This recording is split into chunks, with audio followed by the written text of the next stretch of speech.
negative is necessarily required. It's inferred necessarily, where one commandment is mentioned, the others are necessarily inferred. They're all connected. And a number of other different principles. So when you look through these kinds of lists, you could sit there and say, all right, the 8th commandment, and most of these you're going to say, yeah, I could see those as species, as types. Right? That's what I mean when I use the word species. Right? Types of stealing. Thou shalt not steal. Okay? All right? Taking anything that does not belong to you.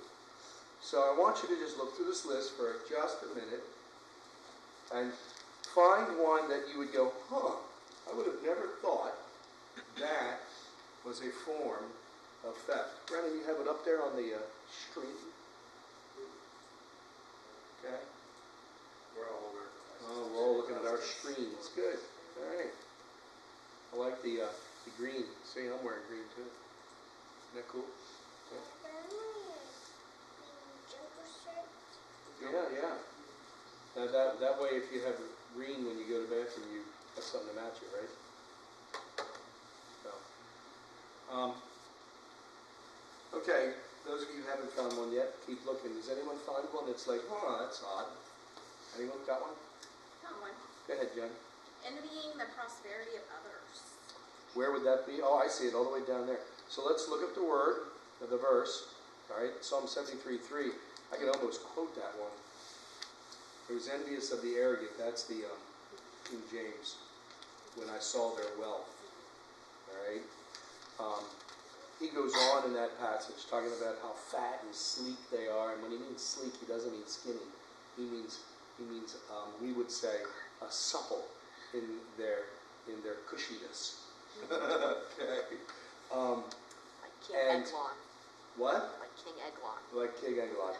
That's a good fatted one. cat. Well, no, he was probably a little bit, yeah. But, A lot. Jen, why do you think that might be an example of theft? Well, alright, I'm going to read the verse aloud. Alright, so, for I was envious of the arrogant when I saw the prosperity of the wicked. Yeah. What do you think? I think Hayden has something to help you here if you need help. It makes me wonder if maybe the wicked perhaps came about their prosperity in a wicked way. And you perhaps... Well, in that verse, it's definitely the prosperity of the wicked, but it could be the prosperity of anyone. Right? How about of a righteous person, being jealous of a righteous person as well? Why would that be sinful? Why would that be an 8th commandment violation? Because it's not meant yours. It's not meant to be yours. But what does envy say?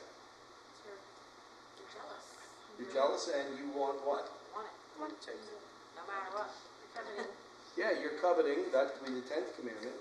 But this would be to a degree where you would want to, if I could, I would take that, and I don't care what the repercussions are. Okay? Does that make sense? So, is it a physical act of theft? Stealing? No. So, what kind of act of stealing is it? Brendan, what? It's a heart issue, like... Yeah, use the words internal, external. Yeah, this is an internal act of stealing.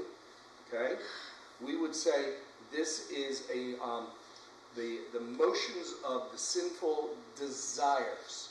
All right, or as the Bible calls it on a regular basis, the Greek would be epithumia in the New Testament. It means the passions. Right? Very rarely can that word used positively. Almost always it's used negatively, as in lusts. Okay? Is it wrong for a husband and wife to lust? Well, yeah. But watch this. They don't lust after each other. That's love. Okay? Desire for each other is love. That's not lust. Lust is always something that's not properly yours. Okay? Does that make sense? Envy is related to that. It's not properly yours. Okay? And it has relations to not trusting God, it has relations to coveting, okay? All these other different types of things. But yeah, that's a good one. All right, we probably have time for at least one more. Usury. Usury. Usury, okay? So this is a very, very interesting one. I'm trying to find where it is in here. I don't see it.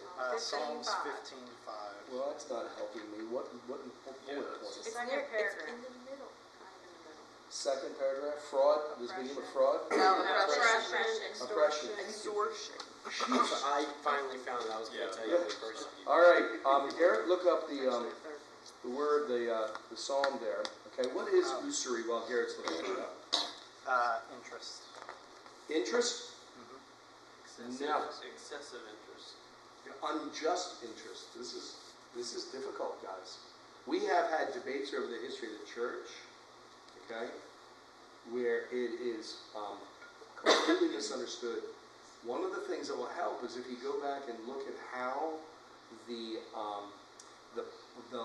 lending of things occurred during the 49 years prior to a year jubilee. Okay, the lending there was not for needs. Okay, if you lend someone what they need to survive and charge interest of any kind, by definition, it's unjust interest. Okay, it puts them into slavery.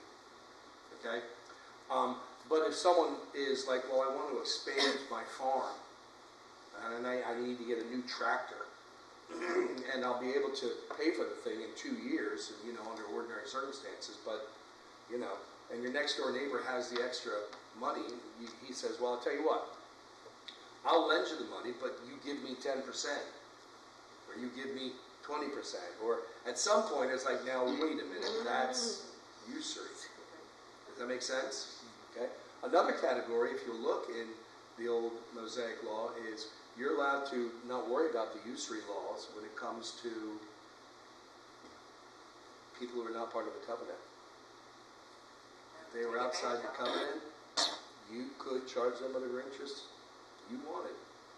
Because if they came to you and they're not believing in God and they want to borrow from you, well, it's really simple. You don't have any community relations with them with which you're sure you're going to get paid back. I mean, what are they going to go do with the money? They're not from here. Where are they going to go with it? How am I going to get paid back? So it's not you can do dirt to other people. It was, you're going to have greater risk. And so that's understandable. Does that make sense? Okay, read the verse there. Who does not put out his money at interest and does not take a bribe against the innocent. He who does these things shall never be moved. Yeah, okay, and so the context there, the bribe against the innocent pushes you back into the Deuteronomy, judge, don't take a bribe in favor of the rich, don't take a bribe in favor of the poor, or the poor are going to be able to give you a bribe. No, okay, but you might think you can get something from the poor. And so here the idea is, when he says don't charge any interest, he's talking about for needs. Does that make sense? Okay? So yeah, I think that's kind of obvious to us to how that could be theft. I mean, this is what I'm really frustrated with the car loan places. I do understand that what their argument is look, people do not have the ability to live anything but paycheck to paycheck. And when something unusual happens, now all of a sudden they're behind the eight ball. They need advance on their next paycheck. Well, I'm taking a big risk because they don't have a lot of good credit. Okay, I get it. And if the person needs an advance because he's been going to Wind Creek Casino, well, then I can understand this. But, the person just had a car break and they need to get it fixed or they lose their job, and the job is how they're going to get paid. Pause for a second. Okay, does that make sense? Yeah, at some point it becomes more predatory. It is very predatory, yeah. There's an interesting example of this, predatory, and Alabama's ripe with this, it's not good, but predatory fines that pile up on poor people. They get a parking ticket or they get a driver without a license ticket or something like that, and then they can't afford to pay it. And so they scofflaw. They disappear for a little while. And then they show back up 3 years later, and now plus the interest, they owe $20,000. I mean, it's, you know, might as well just tell them you can't live. Does that make sense? Yeah. So all sorts of different ways that this one pops up. And we get a few more minutes. So anyone else? Hoarding goods to increase their price. Oh, yeah, I can find that one right away. Hoarding goods to increase their price. Is that surprising to you? Oh, price of salt. Well, I mean, no, I didn't know that Chris, hoarding look up goods Proverbs does 11:26. increase their price. I didn't even know that was something. I'm an idiot. Maybe. Have you paid attention to what happens in I hurricanes? don't know how to, I don't know that. Maybe I don't Do you remember the realize. toilet paper shortage, Miss Addie? If you hoard it, it increases About their the- price? It does? They're all Right. worried about Oh, toilet I don't paper. No, and- that's not a good No, I'm talking about people buying a ton of No, but toilet that's paper not when they all hoarding. go out. to increase the price. That's not hoarding to increase Yeah, the price. that's What hoarding this is too. talking about is the gas station. There's a hurricane. This happens all the time.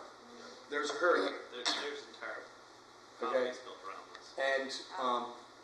And literally everyone's going to go buy gas, and so the guy that owns the gas station triples the price because he knows they need to buy it. They can't Price not- gouging. Price gouging. gouging. Yeah, price gouging. gouging We know would it's be price another way of gouging. hoarding. Okay, makes sense. Yeah, that's what he's talking about here. Oh, Okay, so they some of you know the Koch brothers, Koch. All right, I think they're Oklahoma. brothers? Huh? Cook brothers? Well, it's Koch where we come from, Koch. Okay, yeah, y'all down here trying to be polite. Okay, don't ask us to say Norfolk. Okay. They say it wrong down here. Okay, I'm sorry.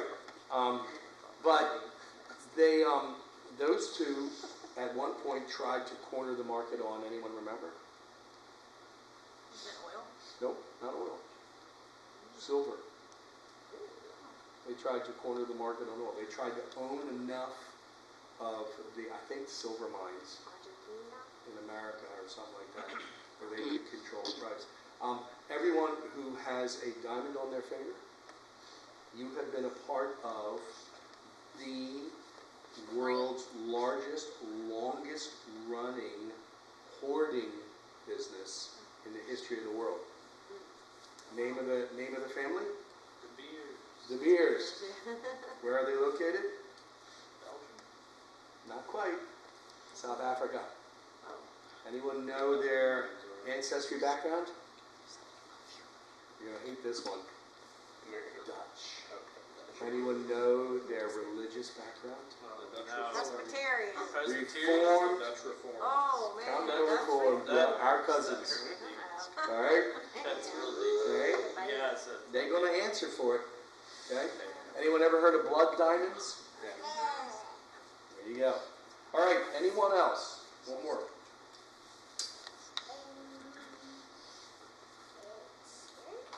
Okay, harassing lawsuits.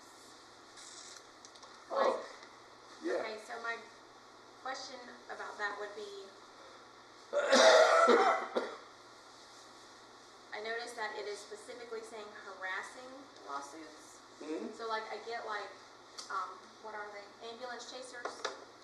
Yeah, and that's not necessarily what's in view, but, yeah, well, maybe, Or yeah. is it just lawsuits, period? No, it's not lawsuits, period. It's harassing lawsuits. It's unjust lawsuits.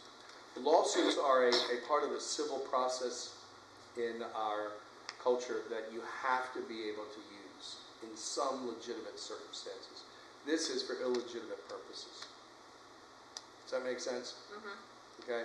And there are some people, they passed a lot of laws in the last couple of decades to put the snuff on this, but there were some attorneys who basically, you just threaten a lawsuit and you get a payoff. You know, so I worked for a company one time when I was a human resource guy, and we routinely had EEOC complaints, Equal Employment Opportunity complaints, and this is the 80s, and they're all sexual harassment, and they're all inner city sales offices, and invariably we would give the woman $1,000 and she would disappear. And invariably, she would split that $1,000 with the sales manager of the office, the guy who she accused of doing sexual harassment. We finally hired a vice president who was a retired assistant U.S. district attorney. And I remember him taking me on the train to Northern Jersey court one day. Sat in Philadelphia at the train station. He showed me how to get a shoe shine at one of the kiosks, the guys there. I was a young man. I was in my 20s. And then we get on the train and we go up and he says, here's what's going on with this. Because I was in charge of resources. I didn't know this. I was just doing what they told me to do. Just pay it off. Just pay it off. Then all of a sudden they're looking at how much money they're spending each year going, what? So this guy showed me how to fight it a few times. And it was interesting. Real world experience. So, yeah, harassing lawsuits. Unjust lawsuits. Sometimes you have no choice but to bring a lawsuit. That's the only recourse to get justice. You need to be careful. Make sense? All right? Especially if it's against a brother or sister. Here in the South, that's a little even more complex, isn't it? So, all right, we are at time, 6:05. So we're going to pray, then we're going to go ahead and transition to our women and men over here. And Brandon, you can say bye.